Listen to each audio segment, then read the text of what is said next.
nosso amigo Zé Guimarães, fazia tempo que ele não vinha aqui, viu? Ele tinha que eleger um governador lá e deixou a gente sozinho aqui. E trabalhar pela reeleição também. Do Lula, dele. Tudo bem, Zé? Bem-vindo.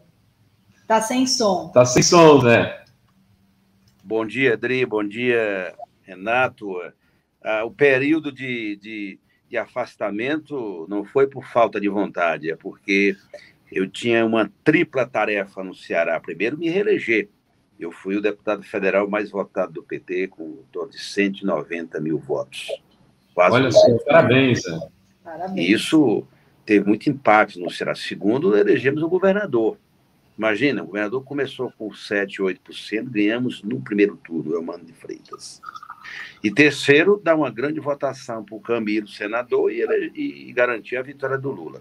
O Lula ganhou no Ceará com mais de 2 milhões de votos de frente, de maioria. Agora a nossa meta é 3 milhões no Ceará. Portanto, por isso que eu fiquei um pouco afastado. O pessoal falava assim, o Nude, Renato, o pessoal quer que você vá lá. Eu disse, como eu estou encampando no meio da rua? Não tem. Tem horas que a gente tem que trincar os dentes, ir para cima, e só depois é que descansa. Eu fiz isso, foram 45 dias de intenso trabalho, e eu quero mesmo, viu, pessoal, dizer para vocês que eu sou muito grato aos cearenses por essa espetacular vitória. Estou em São Paulo já, desde semana passada, direto na coordenação aqui da campanha do Lula, para ajudar a completar o serviço, completar o trabalho, a vitória, que é a eleição do Lula no dia 30 de outubro. Portanto, peço venha as minhas desculpas pela ausência, mas foi por uma boa causa. Não vamos descontar o salário do mês, tudo bem, está resolvido. Até porque eu tenho que pagar minhas contas, né? Rapaz. Ô, Zé, deixa eu te dizer assim, grande vitória, primeiro, antes de mais nada, parabéns aí. E as pessoas, às vezes, não têm a dimensão dessa diferença, né? O Ceará é um estado grande, mas muito menor que São Paulo. São Paulo, a diferença do Bolsonaro para o Lula foi 1.700.000 votos. O Ceará foi 2. Ou seja, a diferença do Ceará cobre São Paulo, né? Então, se vocês estão indo para 3, aí a gente fica tranquilo. Porque São Paulo, acho que no máximo, se for, vai a 3. E eleger o Eumano no primeiro turno, o Eumano que as pessoas nem sabem nessa história, mas há 2 anos ele saiu candidato a prefeito em Calcaia. Eumano teve acho que menos que 10% dos votos lá, não foi, Zé? Exatamente. E agora ele elege no primeiro turno. Quanto que ele teve de votos? Em Calcaia teve 8%, e agora foi eleito governador com 56% dos votos no primeiro turno. É uma coisa extraordinária. Esse Ceará é o Ceará, né? Eu nunca... Aliás, se você pegar os 2 exemplos, Ceará e Bahia, do ponto de vista da disputa nacional, pense que eram 2 candidatos, Renato, bem distante do conhecimento das pessoas muito corretas, tanto o Eumano corretas, como o Eumano como o Jerônimo na Bahia, e terminamos. Eu percebia que tinha algo no ar que poderíamos vencer no primeiro turno. Nós arrebentamos, como se diz, a boca do balão, extrapolamos todos os limites. Aliás, Renato e Dri, vocês lembram que lá no início vocês me questionavam muito, né, os nossos internautas, né? Mas esse negócio do Ceará, essa aliança, como é que faz com os Ferreira Gomes? Vocês vão ceder? Eu dizia, eu vou recapitular para vocês aqui. Você deve dizer, se não for a Isolda, o PT terá candidato. Verdade. Então, eu disse para o Lula recentemente, quando passou para o segundo turno, eu disse que, olha, nós apostamos numa tese e a tese foi vitoriosa. Agora, recompor tudo e aumentar a diferença do Lula no Ceará e no Nordeste, que eu acho que no Nordeste, as minhas previsões, a diferença do Lula será... Nós já ganhamos com 13.500.000. Diferença de todos os estados do Nordeste. Nós queremos agora chegar a 17 milhões de diferença. Para fazer frente a algum problema no Sul, mesmo em São Paulo. Eu acho que nós estamos empatados em São Paulo. Eu estou aqui em São Paulo, estou vendo. Acho que nós podemos, inclusive, o Haddad pode ganhar a eleição em São Paulo, porque houve já um crescimento e serão eu diria que são, no bom sentido, são 20 dias que abalarão o Brasil. 20 dias. John Reed. 10 dias que abalaram o mundo, né? Isso. O Zé, eu estava falando de São Paulo antes de você chegar, inclusive, porque eu acho que teve algumas. Esse resultado do IPEC, da 46, 45, ele pode refletir algumas coisas. Uma delas é o ataque aos nordestinos do Bolsonaro. Porque as pessoas falam, então o pessoal do Nordeste que vai. Não, e o pessoal que mora na Grande São Paulo, aqui na Baixada Santista, na capital, em Guarulhos, ABC, blá, e que é nordestino, filho de nordestino. Nós temos aí, eu não sei dizer em números, mas a comunidade nordestina, aqui nessa região que vai de Guarulhos, Osasco, São Paulo, capital, Carapicuíba, pegando Mauá, ABC inteiro, deixando aqui até a Baixada Santista, o próprio Lula era um deles, né? O teu irmão, né? Quantos por cento dá? Eu não sei se você tem esses números. Eu não tenho a porcentagem, mas posso assegurar que hoje nós temos em São Paulo, Renato, se você pegar São Bernardo do Campo, Diadema, ali, aquela região, na década de 80, todo mundo, qualquer jovem do interior do Ceará e do Nordeste viria para trabalhar na Volkswagen, naquelas indústrias, na indústria automobilística de São Paulo. Então, São Paulo, várias partes de São Paulo foram povoadas pelos nordestinos. Nós temos, eu não tenho dúvida que nessa região, pelas meus cálculos não são dados oficiais, mas nós temos mais de 1 milhão de pessoas do Nordeste vivendo, morando, adora São Paulo e não pode ficar silente a tamanha agressão que esse presidente fez contra os nordestinos, né? É algo inaceitável, preconceituoso, desumano, cruel, e é uma brutalidade. Por isso que o Nordeste se recusa a votar nesse governo que tem essas características, que a mentira é o que sustenta a campanha dele. Então, eu acho que esse fato, além de ampliar nossa vantagem no Nordeste, também impacta no Rio de Janeiro e aqui em São Paulo. Rio de Janeiro também, ali na região de São Cristóvão, na Baixada, tem nordestina 3x4. Aqui, a quantidade de primos que eu tenho aqui na região de São Bernardo e Diadema, eu tenho 3 irmãos que moram em São Paulo com suas famílias, né? Aqui em São Paulo, além do genuíno. Portanto, esse ataque é uma coisa muito desumana que esse presidente tem que ser repudiado, e eu acho que a população de São Paulo e a carioca vai repudiar esse tipo de conduta nociva e genocida de Jair Bolsonaro. Eu acho isso, e acho que teve também essa coisa dos vídeos da maçonaria e do canibal, que pegaram algum setor aí que talvez pode repercutir. Mas, Dri, não sei se Dri tem perguntas, eu estou monopolizando aqui a conversa. Não, imagina. A Joyce diz, muito bem, Guima, tem que ensinar os paulistas 3 vezes. Obrigada, Joyce. E a Marilice Garotti manda aqui um super sticker. Eu queria perguntar dessa ameaça bolsonarista de aumentar o número de ministros do Supremo, que ele, né, o Mourão já falou sobre essa PEC, o Bolsonaro disse que já chegou até ele.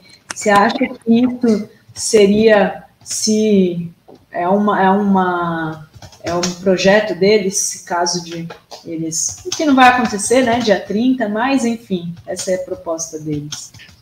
Veja, Adri, o Brasil está em risco. A democracia, na sua múltipla abrangência, porque a democracia é a sociedade democrática, tem que ter as instituições funcionando, autônomas, e garantindo a aplicação da lei e a defesa do Estado democrático de direito e da Constituição. Tudo mais é arbítrio, é violência. E o Bolsonaro ele não se cansa de fazer esse tipo de provocação à democracia brasileira.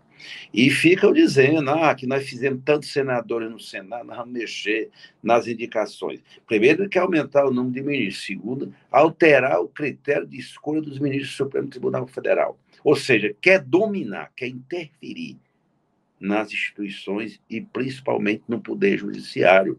Porque o Supremo Tribunal Federal é o guardião da Constituição, preserva a democracia, a aplicabilidade das leis. Portanto, isso nós não vamos aceitar. É muita marola que esse presidente está fazendo. É um provocador, é um desumano, é um mentiroso e só sabe provocar a democracia brasileira. Por isso que, olha, eu estou muito convencido, viu, Drei e Renato? Eu não quero acreditar que esse homem tem alguma chance de se eleger presidente da República, porque o Brasil não merece uma coisa tão feia, tão nojenta, desculpe o termo, tão cruel com o Brasil do que esse homem. Eu não sei como é que tem gente que ainda vota nesse cara, que ele não tem a menor condição de continuar governando o Brasil. Quando eu vejo, por exemplo, os economistas do Plano Real, a Simone Tebet, os ex-presidentes do PSDB, o que está em jogo, pessoal? Vários economistas aí do campo democrático, independente de convergência em opiniões sobre economia, mas o Brasil está em jogo. Depois da ditadura militar, nós lutamos tanto para conquistar os direitos, a democracia, a Constituição que foi elaborada em 88 pelos constituintes. Tudo isso está em jogo. Aparece um maluco desse, um doido desse, um violento desse, um cara que não tem qualquer predicado para governar a nação brasileira, provocando todo dia a sociedade. Nós não podemos aceitar isso. Eu acho que dia 30 nós vamos dar a resposta. Ele vai levar uma lapada de 13, e é por isso que eu não tenho dúvida que nós não vamos. O Brasil não vai, mesmo que ele ganhe algum estado, mas nós vamos ganhar na maioria do eleitorado brasileiro. Eu concordo contigo, Zé. Olha só, queria te colocar um assunto que nem deveria ser mais um assunto, mas assim, como é que ficou aí? Eu vi que o Cid muito empolgado no palanque, declarando apoio ao Lula, né? Imagino que o Ivo, prefeito de Sobral, também esteja junto nesse movimento. O Lupe assumiu fortemente a candidatura a Lula, e o Ciro, não sei se foi para Paris, mas está 6 dias, 7 dias no Twitter, sem dar bom dia, sem falar com ninguém. Ficou muito desgastada mesmo essa relação, né, Zé? Acho que isso não cola mais, né?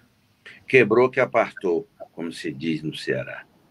E acho que foi muito positiva a ida do senador Cid Gomes na plenária que fizemos na segunda-feira à noite em Fortaleza.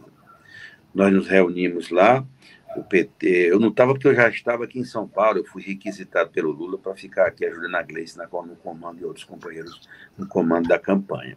Mas o Cid Gomes esteve na reunião, alguns parlamentares eleitos do PDT também estiveram na reunião, e nós estamos unindo lá no Ceará. O Ciro não deu notícia, não tenho informações sobre como ele se comportará.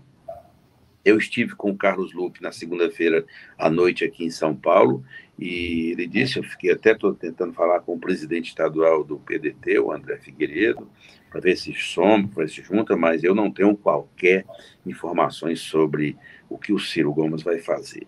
O certo é que, como eu disse lá atrás, iniciou-se um novo ciclo político no Ceará. Um novo ciclo político que tem o Elmano como líder, né, que vai comandar o governo do Estado, dar continuidade às políticas exitosas e que fizeram tão bem aos cearenses, produzidas pelo último governo do Camilo e da Isolda, que a Isolda está dando continuidade. Aliás, a Isolda vem para São Paulo na segunda-feira ter um encontro com o Lula, governadora do Ceará. Segunda-feira. Ela vai ao PT? Não, essa questão o Lula falou para ela quando esteve lá na última caminhada que ele fez, mas ela vem declarar explicitamente o apoio ao Lula, e é muito importante porque ela está no exercício do governo, é governadora, mulher, e vai se somar esse movimento amplo que as mulheres estão fazendo, liderados pela Simone Tebet, que eu acho que é o diferencial, está sendo o diferencial nesse segundo turno. Então, eu acho que iniciou-se um novo ciclo, as pedras estão se encaixando, e eu espero... Eita, que alguém ligou para o deputado. Eu vou dizer uma coisa aqui, quero contar para o Zé. Tem um nome aí para ministra.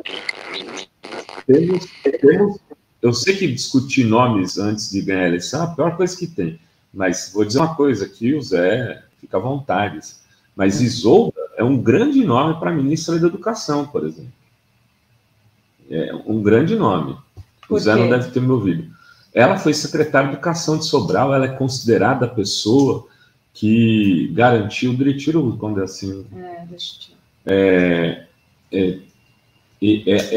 Ela que construiu esse período período não, essa marca para o Ceará de governos com qualidade na área educacional. E o Lula precisará de mulheres no ministério. Eu acho que é uma obrigação histórica para com aquelas que vão eleger. Se a eleição fosse entre homens no Brasil, ela seria muito dura, com riscos enormes do Bolsonaro se eleger presidente da República. Ou seja, né, o Ministério tem que refletir a composição do voto, né? E as mulheres vão eleger Lula presidente da República. Então tem que ter muita mulher no ministério. Eu já tenho meu ministério só de mulheres aqui na minha cabeça. Já muita calma nem nessa vou falar hora. Porque não pode, tem que ganhar. Não vão, é isso que eu ia falar. Não é porque não gosto do Ministério de Mulheres. É porque eu já cometi um erro, que a gente falar de ministério antes de ganhar. Tá a galera aqui falando. Isolda e tal. Mas, Rovai, enquanto o Zé Guimarães não volta aqui, que ele deve estar atendendo uma ligação, porque... É o Lula, a Isolda ligou o Lula, é o Lula. É o Lula, porque... Tô aqui no alemão, rapaz. São dias, assim, com muita atividade para o pessoal que está aí na coordenação da campanha, né? Então, olha só, o Clayton Christian diz, essa fake news do André Janones contra o Nicolás Ferreira pode prejudicar o Lula? Não acho. Não, né, vai. Cara, assim, olha, gente, cada cal no seu quadrado, sabe? Eu não faria o que o Janones faz, o que a Patrícia Leri está fazendo, não faço isso. Quem me conhece aqui sabe que a gente tem um outro tipo de procedimento. Nós somos um veículo de comunicação jornalístico, onde a reputação é importante, credibilidade, divulgar coisas que possam ser questionadas, acabam interferindo no próprio negócio que a gente tem. E outra, né, a nossa formação é de outra ordem do ponto de vista tanto profissional como humano. Cada um no seu quadrado. E agora, não sou eu que vou dar aula para ninguém do que deve fazer ou que não deve também. A Márcia Tiburi, mesmo, que é uma pessoa que eu respeito muito, ela acha o seguinte, que tem que ter gente para lutar com as armas do bolsonarismo. Então, entendeu? E, de alguma maneira, eu não sou... eu não vou ficar naquele esquerda mimimi, entendeu? Deixa os caras brigar. Os caras fizeram isso a vida inteira. Acharam alguém que faz com eles. Né? E eles que se resolvam lá. Agora, o que a gente faz aqui? A gente diz, olha, o vídeo, tudo indica, pelo que a gente percebeu, é de um ator, não é o Nicolas. É isso que eu posso fazer. Tem gente, tem o Assembleia dos Ateus perguntando, mas será que é fake news? Tem gente que não quer não acreditar. Ô Guimarães, eu estava falando antes de você receber a ligação do Lula, que estava lá do alemão, te ligou para falar como é que tá as coisas e tal. Eu estava aqui comentando que a Isolda é um excelente nome para ministra da Educação. Eu sei que não se deve falar de ministério antes, mas ela é uma pessoa respeitadíssima no Ceará pela atuação dela na educação, né? Não só como governadora, é consequência do grande trabalho que ela fez na educação de ser governadora. Né? Exatamente. É claro que eu só tenho uma questão a dizer, Renato, que ela tem uma marca muito grande, principalmente na educação básica, educação básica e ensino médio. Né? Ela é uma craque, porque ela elevou a condição educacional do Ceará a uma das melhores do país. Para você ter uma ideia, das 100 melhores escolas do país de ensino médio, 80 estão no Ceará. É uma marca. O ITA, é uma área do cearense. O ITA só tem cearense no ITA. Só passa cearense. Só passa cearense. O que acontece? E tudo da escola pública. Então, veja bem, qual é o desafio do governo do próximo governo Lula ganhando a eleição? Primeiro, nós fizemos uma revolução no ensino superior e no ensino profissionalizante, os institutos federais e a ampliação da nossa universidade. Foi o desempenho do Haddad na área da educação superior foi fundamental. E começamos a avançar no ensino médio e ensino básico, né? No ensino lá na... Ixi, tá difícil. Saiu o áudio. Voltou. Não se trata de ficar indicando ninguém, nem é o caso, até porque tem que ganhar a eleição. Mas é um nome que poderá ajudar bastante o Lula e a minha expectativa é muito positiva com ela. E tem uma outra questão, pessoal, é que acho que a participação feminina no governo vai ser uma das marcas do governo Lula, entendeu? Eu acho que vai ser.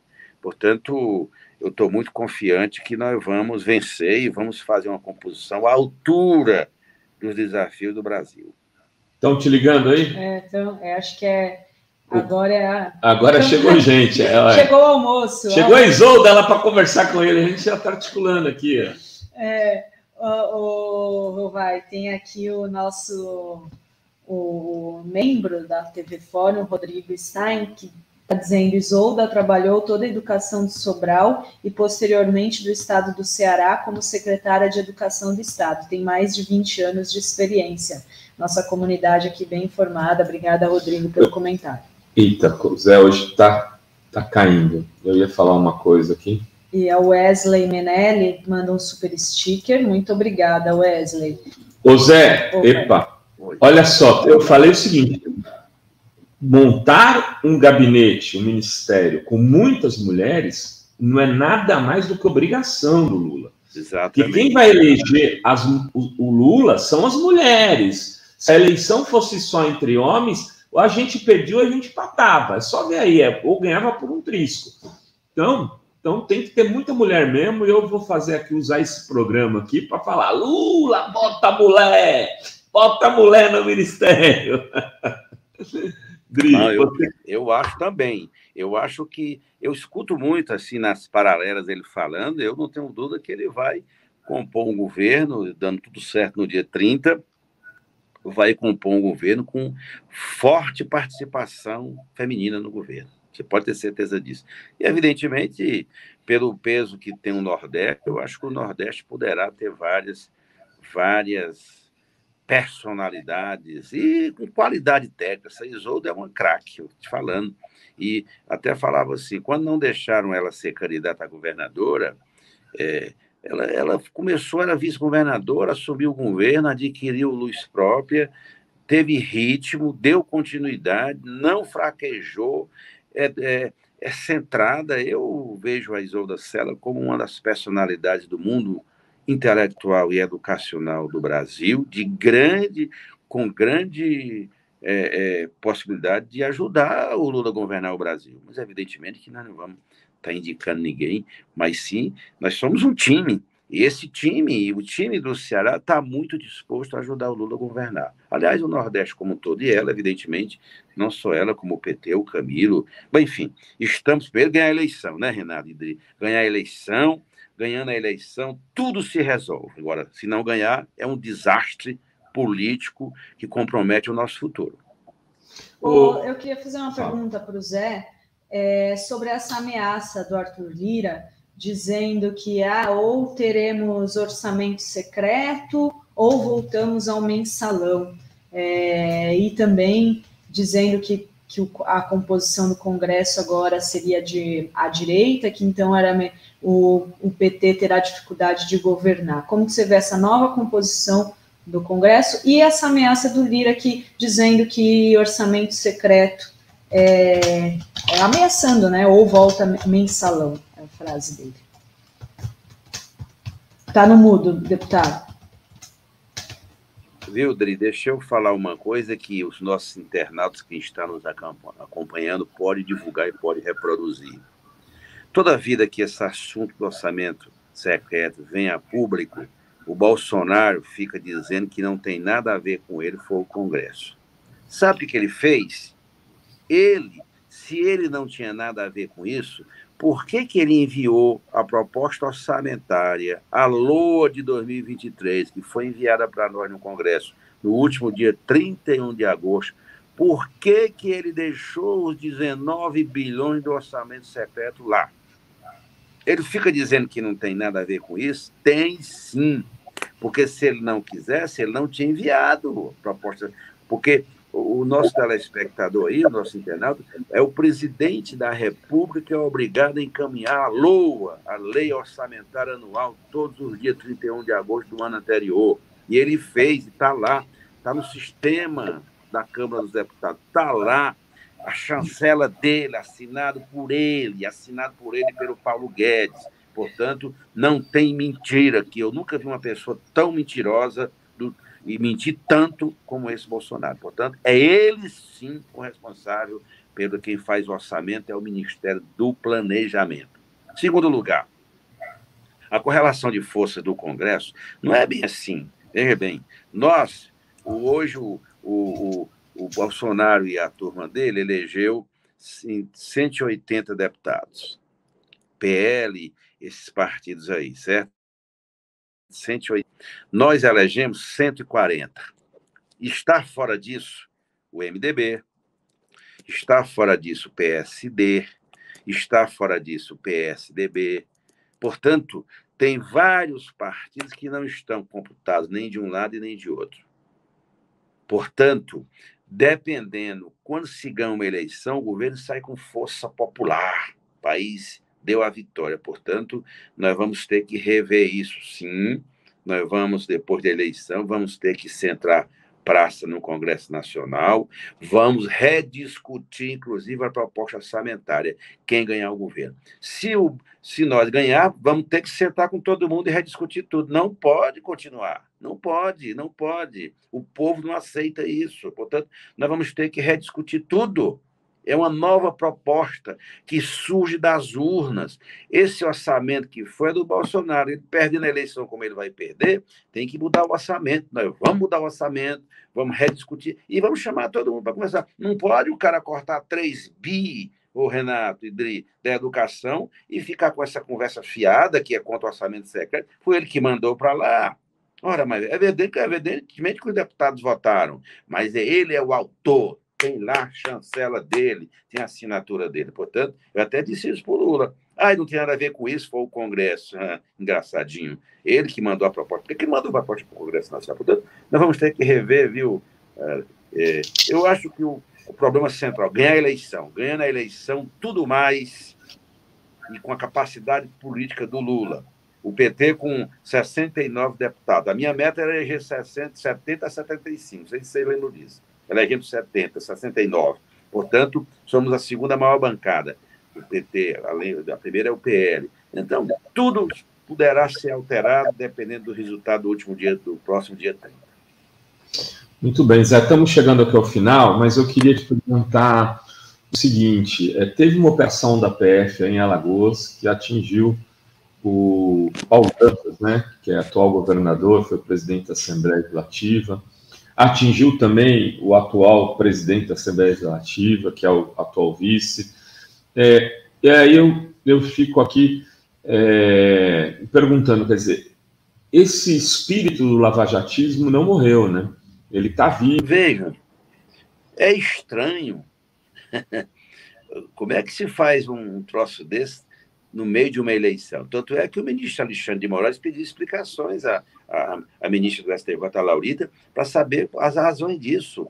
Fica claro que é uso político e eleitoral. Não se pode. Essa é a deformação do Brasil de Bolsonaro.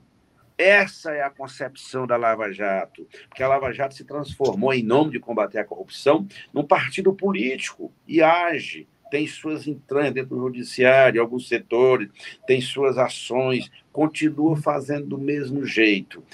Eu estou doido para chegar o dia 1º para me ver esse povo tomar posse no Congresso. Nós vamos enfrentá-los lá. A mulher do Moro, o Dallagnol, que vai estar lá na Câmara dos Deputados. Nós vamos estar, meu caro, lá. Então, nós vamos ter que baixar a bola. Vocês não são donos de uma moral que vocês tentaram embutir na sociedade na brasileira, não. Vocês cometeram graves delitos em nome de combater a corrupção. E esse episódio de Alagoas se insere nisso. Ora, o que eu ouvi na imprensa, porque tinha denúncia de rachadinha. E a rachadinha dos filhos do Bolsonaro e do Bolsonaro? É engraçado isso, né? Portanto, a política está desmoralizada no Brasil. Não é possível esses caras fazerem isso. Nós estamos às vésperas de uma eleição. O Brasil está mobilizado e, portanto, é inaceitável esse tipo de coisa. Não que não se apure. Tem denúncia, se apura, mas fazer espetáculo midiático como foi esse, para mim, isso não é nada, não tem nada a ver com a democracia, com as regras e com o devido processo legal. Muito bem, Zé. Só a última palavra aí, o que você gostaria de destacar? Eu queria até, assim, perspectiva de futuro breve é o debate da Band, né? Talvez você falasse um pouco disso ou da Globo. Eu vou fazer um Fala Rovai falando sobre essa tentativa de mudança de estratégia do Bolsonaro. Ele gravou um vídeo de branco, pedindo perdão, não sei se você viu isso. Eu vou fazer o Fala Rovai sobre isso, porque eu acho que isso é uma estratégia de curto prazo para testar no debate da Band. Imagino isso. E se der certo, ele continua, se não der, ele volta ao que era antes. Você está achando aí do que temos aí para os próximos dias? Olha, primeiro, para encerrar aqui o nosso bate-papo, Renato, é assim, primeiro é que eu considero que a campanha do Lula, tem, em primeiro lugar, continuar nas ruas. O que foi feito em São Paulo, em Guarulhos, São Bernardo, Diadema e Campinas, o que foi feito no Rio ontem e hoje pela manhã, e vai ser feito na Bahia, em Sergipe, na Alagoas, em Pernambuco. Depois nós vamos concentrar São Paulo, Rio e Minas. A campanha tem que ter esse tempero das ruas, essa mobilização das ruas, olho no olho, disputando na conversa com o povo, que é o que o Lula, é uma das coisas que o Lula mais gosta. Essa é a primeira questão que nós temos que continuar fazendo. Segundo, e ampliando cada vez mais as alianças. Nós tivemos uma semana muito vitoriosa, né? O apoio da Simone, do PDT, semana passada, e continua o encontro dele com o Fernando Henrique Cardoso, com os ex-presidentes do PSDB, os economistas do Plano Real. Há um processo, né? Há um processo de aglutinação de forças do campo democrático para derrotar o fascismo. Isso é muito importante continuar, que é a segunda coisa. E terceiro, evidentemente, preparar bem a participação do Lula nos debates, no próximo domingo, na Band, e no dia 27, na Globo.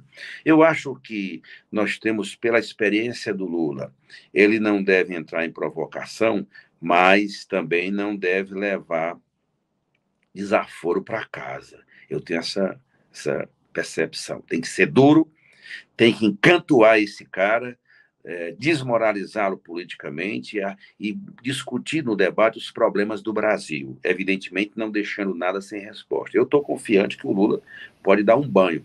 Eu acho que se o Lula se sair bem no debate, ainda que a audiência do debate domingo possa ser pequena, né, Renato e Dri, mas a repercussão depois é muito grande. Portanto, eu acho que domingo nós poderemos estar consolidando definitivamente a nossa vitória no segundo turno, e no dia 27, dar o bote final para aumentar a diferença. Eu estou muito nessa expectativa, e eu acho que, independente de camisa A, camisa B, eu acho que vai prevalecer a fala, é o conteúdo, é o jeito, é a performance do candidato, e eu acho que nos debates anteriores eram 5, e ainda inventaram um tal de um padre aí, né, para ser contra o Lula, eram 6 contra 1. Agora não, é tete a tete. Eu acho que o Lula é preparado, está bem, tem que repousar sexta, sábado e domingo, está no ponto para nocautear o bichão e mandar ele para casa, que é o que nós precisamos fazer. E depois da eleição, a gente ganhando e botar ele na cadeia. A justiça botar ele na cadeia porque ele cometeu muitos crimes contra o Brasil e contra as vidas humanas. Muito bem, deputado Zé Guimarães, tudo de bom para o senhor aí, boa sorte na sequência da campanha. Se despede do senhor e já sobe o Andrei Roman, CEO da Atlas, que já está aqui nos bastidores, tomou um cafezinho, teve seu tempo para maquiagem, é isso aí. Obrigada, salve, Zé. Salve, Zé.